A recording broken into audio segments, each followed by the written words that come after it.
And welcome to the Cardinals Nest here on HBC TV 25. This is the sports show devoted exclusively to St. Mary's University and its athletic programs. I'm Dean Beckman along with Sports Information Director Donnie Netto. And Donnie, today on the program we're really featuring women's basketball because later on we'll be bringing in Brent Pollari. Brent is the new head women's basketball coach taking over for Mandy Pearson. And also in our student athlete spotlight today, Nathan will be talking with Michaela Meredith and kind of putting her in the spotlight today. She, of course, is a player on the women's basketball team. So it's a women's basketball show today. Yeah, and it'll be fun to talk to Coach Pollari, kind of get his stamp on this year's season. And, I know it's been almost a month. They've played an exhibition game and a scrimmage, so I know they're eager to finally get their season started after a week of practice. So they have a big weekend this weekend up at St. Joseph, and then they finally get to return home next Tuesday for their home opener. So it'll be fun to talk to him and just kind of, get a feel for how things are going for him as a first-year head coach. Yep. And of the men's basketball team, got a win in its first game as well. We'll touch on that later on in the program. But first, Donnie, in cross-country action, both the women and men closed out their season at the NCAA Central Regionals last week in Pella, Iowa. And it was a great showing for both the women and men. The Thiel sisters came in 1 and 2 for the women,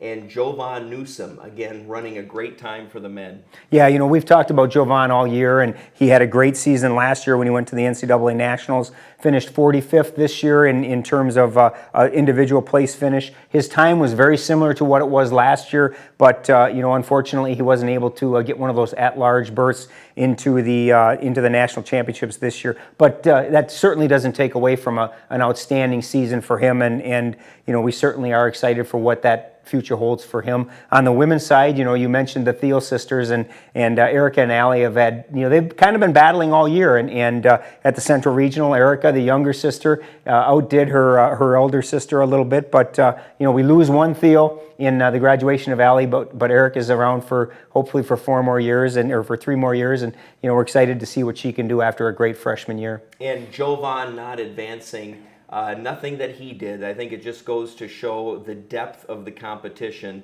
at the Division III level. Absolutely, and it's one of those things where you take out the teams that qualify as teams, and then you only have X amount of spots left for individuals. Mm-hmm. And talking to Coach Barrett, they took the top 12 out of the non-team scoring people. So, Jovan would have had to move up a little bit to get into that mix. But like you said, it certainly isn't his, anything he did. He ran a great race, and unfortunately the field is just so deep this year that he wasn't able to get in there as an individual.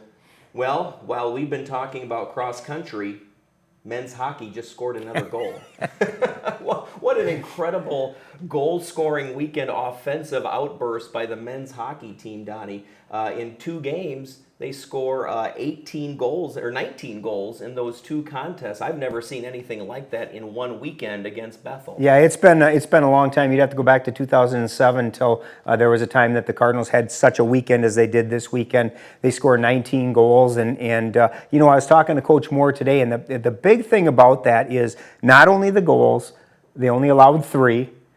And they picked up 6 huge conference points. And whether they're 4-3 wins or 10-2, 9-1 wins, you want those points. And for them to get those 6 points to open the conference season is really the biggest plus to come out of that weekend, aside from the fact that they did score 19 goals. And the neat thing about it is it wasn't one person. Right. They spread the goal scoring out so much that they had 12 different people that scored goals last weekend, and anytime you can spread the wealth that much, it certainly is a very positive note. You got to tip your cap to Jay Heinley. He had a hat trick on Friday night, and Jared Johnson turned around and did the same thing on Saturday. So they had 2 guys that scored 3 goals in a game in both games. Martin Gruss had 7 points, 2 goals and 5 assists.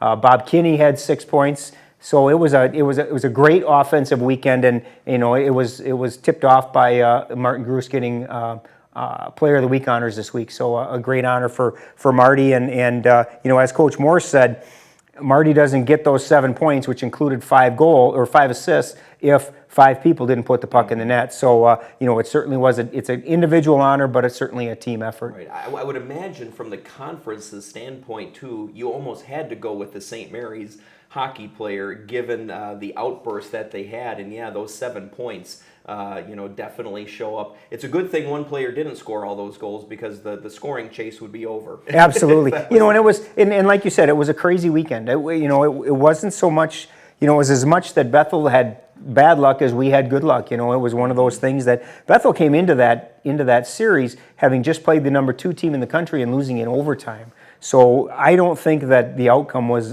expected to be as lopsided as it was. I think the really impressive thing is after winning 10-2, they go back and they put together a 9-1 win the second day, and that, I think, really shows the explosiveness and the offensive ability that this Cardinal team has. And what was impressive for me, ever since I've been at St. Mary's, the men's hockey team has always had close contests with Bethel. It's almost always 1-goal games, and they were just 2 blowouts. Yeah, and it was it was an outstanding performance, and I know that Coach Moore wants to put that in the rearview mirror, because they've got St. Olaf this weekend, another huge conference series, and so they've got to be ready for that. And you want to savor big outbursts like that, but you really can't in this league, because you've got another team that's going to give you everything they've got this weekend in St. Olaf. In St. Olaf, that's a Saturday night home game for the men's team, 7 o'clock start. And it's also the teddy bear toss, where you're encouraged to bring a gently used teddy bear, throw it out onto the ice during the intermission, and then they're collected and they go to the Toys for Tots program. And I know, Donnie, it's kind of hard for you to part with your teddy bear. I'll have another one in the press box. And the neat thing about it is that it's one of those things where you see this crowd hopefully full of people with teddy bears, and we score that first goal. As soon as we score our first goal in the first period, they all go out on the ice, and I mean, it's an exciting thing. The players like it; they want to know who's going to get that goal So it's after the first goal. After the first goal, unless we don't score in the first period. Sure. If we don't score in the first period, then it's at the end of the period. But it's an exciting thing, and it's a great cause. And we hope that we get a packed house with a bunch of people that have teddy bears. You can also buy a teddy bear there for $1 in the lobby. So if you don't have one that you want to give up, you can always make a donation of $1 and get one. So it's a fantastic thing, and this is the 6th year that they've done it, and it really is very well received. Yeah, it's the Hiawatha Valley Marines Toys for Kids program, and the way things have been going, they'll score in the first period. So be ready to toss. Women's hockey, Donnie, they also took on Bethel last weekend, and they ended up losing the Friday night contest here on HBC by the score of 4-2. But then the next night they went out and tied Bethel 1-1. Yeah, and just as I had mentioned with the men, the biggest thing that they did was get those 6 points. The big thing for the Cardinals is that they did come away with a point. It's always tough to play on the road, and we can certainly ask Coach Pollari about that in the next segment, because it doesn't matter what sport it is. Any chance you can go on the road and get a point or get a win, it's important. And so it was good to see them bounce back from the 4-2 loss to get a 1-1 tie in the second game. And we talk about spreading out the offense. All 3 goals came from 3 different players. So that's certainly going to bode well for Coach Manor. Tori Herman played great in goal in the Saturday game, and Mara Shield played very well on Friday night in the 4-2 loss. Yeah, I thought there were some real chances in that Friday night game. Some of them just didn't find the back of the net. And also, the speed of Bethel was pretty noticeable as well. And as you know, speed plays well, especially on that St. Mary's home rink. And Bethel was able to match that, I think. Right, absolutely. And that's, it is a key. And both of our teams, our hockey teams, they're built on speed, and so they are very successful in our rink, and it is a little bit harder when they get to the smaller rinks. And I know that Coach Manor was pleased with the way that they played all weekend. He would have certainly liked more than just 1 point, but at least he feels like they're playing well, and as long as you can be playing well, you've got a chance to win. And I think that's the situation that they're in right now. Yeah, and it's pretty obvious, I think, that the goals will come. I mean, that certainly will be there. Men's basketball, Donnie, a season opening win over Crossroads College. They had 4 different players score in double figures in that one. Yeah, it was a great start for them. It was nice to have it on their home court so that everybody could kind of see what the men's basketball team looks like. Being a first game and having practiced for a month, it was good to see them. Yeah, they do. You've got. I think the neat thing that Coach Rusthoven has is he's got some senior leadership in Connor Kaiser and Will Swigum and Mark Schumacher, and he's got a number of very talented newcomers, including Quashingham Smith-Pugh, who is a junior transfer and played outstanding against Crossroads, played very well in the Cardinals' loss to Division I Omaha in their exhibition game. So I think that he's going to be one that after about 2 more games, people are going to know who he is and know that they're going to have to stop him because Q is a very good player. Yeah. So does he go by Q? Can we call him Q on the show? It'll be a little easier. Yes, I know how to spell his first name. Pronouncing it, he definitely goes by Q, and I can guarantee you at this show we'll be calling him Q. Right. But it's good that they're very balanced that way, and you've got to give credit to Mark and to Connor and Will and Wiley Farron, one of the juniors, and Aaron Romportal. Those guys are doing a great job of kind of melding in with this group of newcomers, and I think that they're going to surprise a lot of people this year, and I'm excited to see what they can do. Right. Right now, they're out at the University of Sioux Falls for an exhibition contest before returning back home for a home matchup against Martin Luther College right before Thanksgiving. So that's next on the docket for the St. Mary's men. Finally, in this segment, Donnie, we turn to swimming and diving, and it was Grace Van Beest and Joe Tonda leading the swimming and diving teams for the women and men respectively at the McAllister Invitation. Yeah, Coach Bartholomew was very happy with the way things turned out last weekend at McAllister. As you mentioned, Grace had a great performance. She had 2 top 10 finishes. Reese Gillespie also had 2 top 10 finishes. And then on the men's side, as you mentioned, Joe had a second straight great meet for him. And Lucas Rucavina, one of the freshmen on the men's team, also had a phenomenal weekend. So there's getting some solid performances. I know that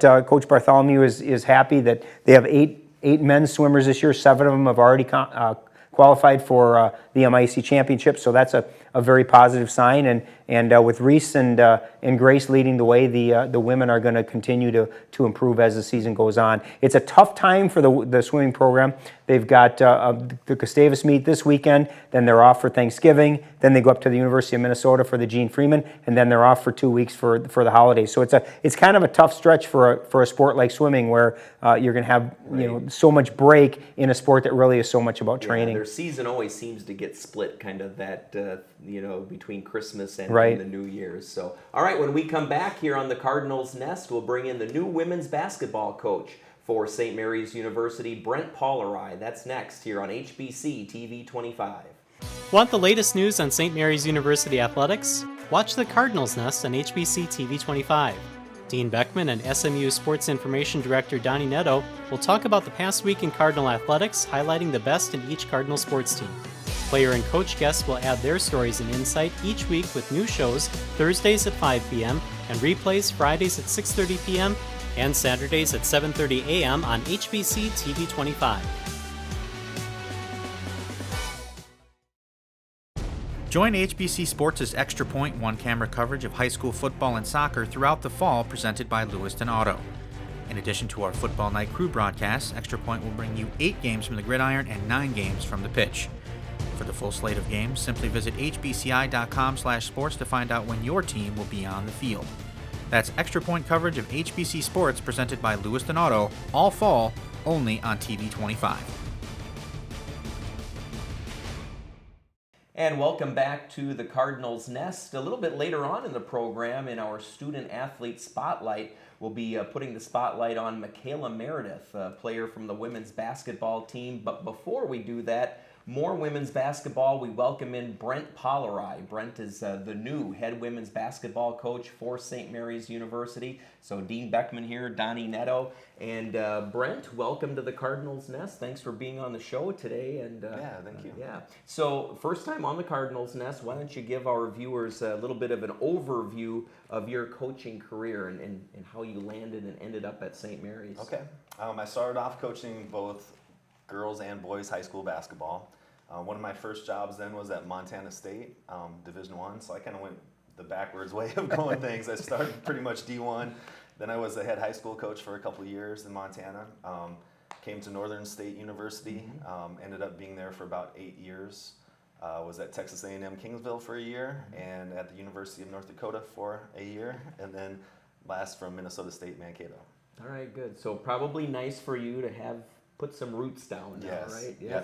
And I'm sure when you're out looking at different head coaching possibilities, oftentimes you're looking at rebuilding a program, but obviously that's not the case here, as Mandy left things in good shape, so I'm sure that was part of the attraction of the St. Mary's position. It definitely was. I wanted to be somewhere where I enjoyed living, somewhere that had a chance to win the league, and just be around good people. And it was kind of the three factors. Sure, all came together. You know, Coach, I mentioned in the first segment, you guys started practice about a month ago, and as you mentioned, we've had a scrimmage and an exhibition game. The ladies have to be chomping at the bit to actually get things rolling. How has the month been, and how important are these 2 games this weekend up in St. Joseph? The month has been good. I love our team. Just how much we're building and how rapidly they're learning and eager they are to learn is something that I've really liked.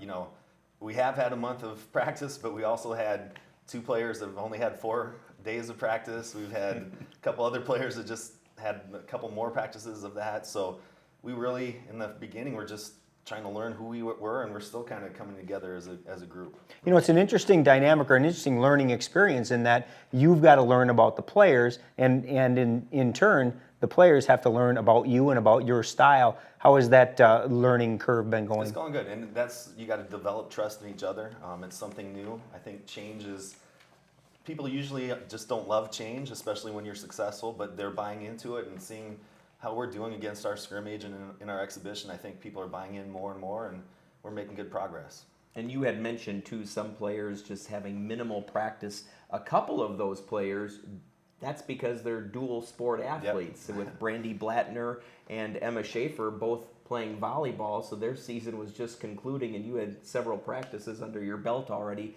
At the same time, I'm sure as a head coach, you're happy that they get to have that experience of being in 2 sports, and you can be pretty assured you're getting a good athlete when they do show up. Exactly, and both those 2 are phenomenal athletes, and just they're coming in, picking up stuff. I told them it's kind of like a Spanish immersion school where we're not going to start from the beginning. You've got to kind of learn from where we are now, and that's kind of where we're at. You know, Emma played so well last year when Bridget Pefke went down. Now Bridget's healthy again, back for St. Mary's. How did you handle that situation going into the year, because they're both such terrific players? Yeah, you know, it's fun to have them be able to play together. And you can have, whenever one of them's on the court and the other one's out, you don't miss a beat. Right. It's a good, I think we're pretty deep. We're a lot deeper, and I think better than we've been picked in our league. Okay. You know, Coach, three seniors on the squad, you know, in Bridget and Haley and Michaela, and a number of freshmen. So you've got a good mix. How have the upperclassmen been in terms of kind of bringing in the newcomers and kind of welcoming them in and maybe leading them hopefully by example? Yeah, they've been awesome. You know, there was a vacuum from before somebody got hired where they were here without a head coach, and those seniors stepped up, and they really did a good job of bringing people together. They're talking about how tight our team is, and a lot of that is due to our seniors. Let's talk a little bit about this weekend. As I mentioned, you officially kick off play up at St. Benedict. You've got Crown on Saturday and then St. Ben's on Sunday. Aside from the stock answer of 2 wins, what do you want to get out of this weekend? We want to see ourselves just keep getting better. I mean, that's our whole goal. We're into the whole John Wooden saying of you just want to be the best that we can be, and that's it. Whatever the results are, that will come. But we just want to keep growing, keep getting better as we go. And you know, I think both games will give us a chance to see that. You had the first exhibition game in sort of preparation for this upcoming weekend. It was against Winona State right here on HBC. And wow, that first half, you had to be thrilled with what took place, because we know Winona State, a ranked Division II opponent, and this was an exhibition game for your team, Division III school, yet it was a 3-point game at halftime. And it's not because Winona State played poorly. It was because you guys played that well. They played very well in the first half, and your team shot really well, especially from the outside. Your thoughts on how that exhibition went? Yeah, you know, we were pleased with how it went. They shot, I think, in the first half from the 3-point line 60%, and we shot 64%. So that's a pretty good shooting. But you know, we tried to come out in the zone to slow things down. I think we got down about 16 points right away, so that might not have been the best thing. Wow. But we made adjustments and caught back up to them, and that's a good team, well-coached team. Coach Ballard does a good job, and like I said before, they're one of the better teams I've seen him have. Coach, can you talk? We talked a little bit last week when we had Coach Rustoven on about the rule changes, and really a lot of them affect the women's game, especially the switch to quarters. Can you talk a little bit about how that's been going? Because it's still hard for me to comprehend the whole quarter situation compared to the playing in two halves. So, and we're learning as this is going here, So in each quarter, you get 5 team fouls, the fifth one is 2 free throws, no more bonus in the women's game. So what we're learning is some of these quarters, teams are getting that 5th foul with 6, 7, 8 minutes left in the quarter. We're going to probably have to adjust what kind of defenses we're playing, try to slow the game down a little bit, because you'll have quarters of, I know in our scrimmage we gave up 33 points in one quarter, now we scored 28, I think, but yeah, if you get into foul trouble early, that's probably the biggest difference. Right. Does it change, aside from the fouls, does it change the coaching strategy at all? I know the timeouts are different. The quarters are 10 minutes. You don't have a 20-minute half. Talk a little bit more about just the whole adjustment to playing quarters rather than two halves. It's really not that much different, besides we can kind of have little mini games, first game, second game, third game, and try to win each game there. But besides that, it's not much different. Does it impact substitution patterns at all? I mean, we can slow down stuff a little bit more. We can, or speed it up if we want. But yeah, it does. It slows the game down a little bit. Right. It talks about a little bit some of the individual players. I know one of the freshmen, Brandy Blattner, really stood out in that Winona State game. Just her athleticism, her ability to rebound, and then transition with the dribble herself after the rebound, and the speed with which she's able to do it. Really impressive. Yeah, she's a phenomenal athlete, but she plays hard, and she's got a knack of where that ball's going. That's one of the reasons she's such a good rebounder. She's still learning.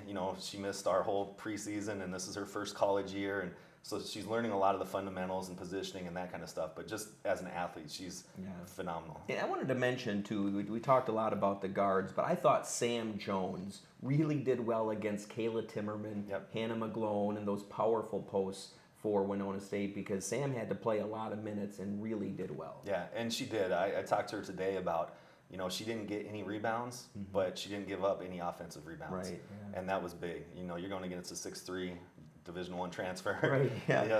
That's pretty big. She did. And like I said, everybody is coming together. A lot of heart in these girls. Coach, last question from me. We talked about this weekend. You got Crown and St. Ben's. St. Ben's will be a non-conference game. What's your feeling towards playing a conference opponent in a non-conference game? Is that a good thing? Is it kind of unfortunate? What's your opinion? Yeah, it's not ideal. I mean, you'd like it to all count a little bit more. It still kind of counts, but somebody dropped out of the tournament, and this is the best. And talk to our girls all the time. Next best action. What's the next best thing we can do? This is the next best thing we can do, and it will be good to be playing a good team. Yeah. Finally, Coach, have you talked with the team at all about goals or where you'd like to be at the end of the season? Again, going back to that Coach Wooden's quote of being the best that we can be and putting the most into it, that's our goal. But also our expectations are a little higher than I think other people's expectations are, and we'll see how that develops. But I'm excited for this year. Yeah. All right, Coach, it's been great to have you on the show, and good luck here the rest of the season. Thank you. All right, stay tuned. When we come back here on the Cardinals Nest, Nathan Voller is going to be talking with one of Coach Pollari's players. That's Michaela Meredith. That's next here on HBC's The Cardinals Nest. Tune in for the Sports Buzz every Tuesday at 5:30 as a panel of local sports journalists tackle the hottest topics on everything from local high school and collegiate sports to regional discussion about the Twins, Brewers, Vikings, and Packers. With the Power Play Fantasy Football Challenge to the Rant of the Week and NFL Pick'em, the Sports Buzz is fast-paced and sure to entertain. That's new episodes of the Sports Buzz every Tuesday at 5:30 with replays only on HBC TV 25. This is HBC Job Finder. HBC is looking for a digital content designer/coordinator who will help to develop and implement a social media and web strategy, develop brand awareness, create high-quality creative content, and generate inbound traffic. The ideal candidate should be a highly motivated individual with experience and a passion for web and social media design. This is a full-time position with competitive benefits. For more information on this position, visit hbci.com/careers.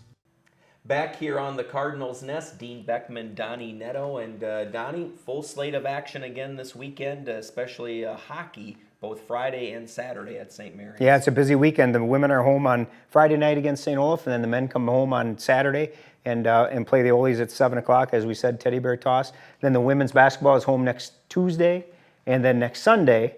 So it's a busy time for St. Mary's home athletics, and we're excited to see what Coach Pollari has in store for us this year. And Donnie, how great was it to have Coach Pollari on the show here? Just a genuine guy, and you get a sense of real enthusiasm with that women's basketball team. Absolutely, and I think the thing I really took out of it was he is extremely excited about this season, and I think he's hoping maybe to prove a few people wrong in where they think the Cardinals are going to finish in the conference. So I'm excited to see what they can do, and next Tuesday against La Crosse is going to be our first chance. All right. And now Nathan Voller will close out the Cardinals Nest with our student athlete spotlight of Michaela Meredith.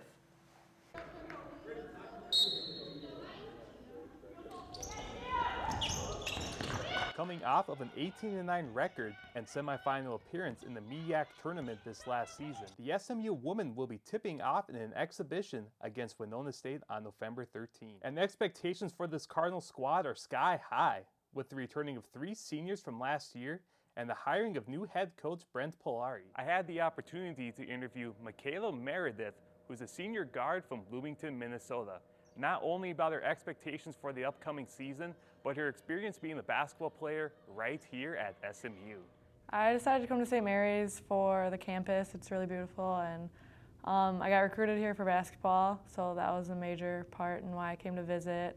And on my tour, I love the people, and everyone's really friendly. I really like the coaches. That was a big part, and I don't know, the same size as high school. I didn't want to go to a big school and a good distance from home. Do you know much about Coach Pollari entering this season? New coach, it's coming in different, but I think we can start where we left off and work from there. Him coming in, we didn't really know much. We met with him before he was decided. Didn't really know much. We knew where he coached and a little bit of that, but other than that, he came in fresh. How much work does the team do during the off season? Preseason, we did 4 times a week where we would do running and conditioning and agility and stuff, and then we'd lift after. So that was 4 times a week, pretty much all school year, and then summer we have a workout that we also do.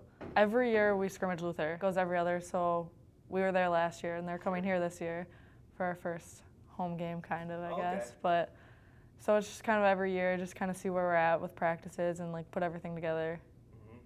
So why are you studying criminal justice? In high school, Criminal Minds, the TV show, we watched it a lot in one of my classes, a criminal justice class, and I always really liked it. Just caught my eye, and it's really interesting to me. I came, and I've switched my major twice. I mean, I knew I always wanted to do it, but I just kind of sidetracked and then got back to it. I think all of us, starting out freshman year, kind of came in, didn't really know anyone, didn't know what to expect, and now we've been here for 3 years and kind of know how to run things. I mean, we want to be just as successful, if not more. I don't know, as upperclassmen, just try to be leaders, try to set an example, and give 110% in practice so everyone else follows. Keep the program going, I guess. Any team, you want to make it as far as you can, and I mean, that's for sure a goal, making it to the national tournament. We did my sophomore year, and it was awesome, so I think if we could make it again, it'd be awesome. Right now, it's just one day at a time. Keep getting better. Keep putting all our whole offense together. And what have you enjoyed the most during your time here at SMU? Probably basketball. My best friends are on the team. Always practicing all year round. We do preseason and postseason stuff, so I'm always with them. Always get along with them. Even outside basketball, we're always hanging out. So it's pretty much all about basketball. Michaela wants to relive what's happened 2 years ago when the Cardinals made a run into the NCAA tournament.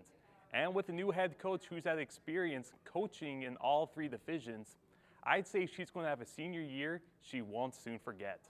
This has been Nathan Fuller reporting for the Cardinals Nest.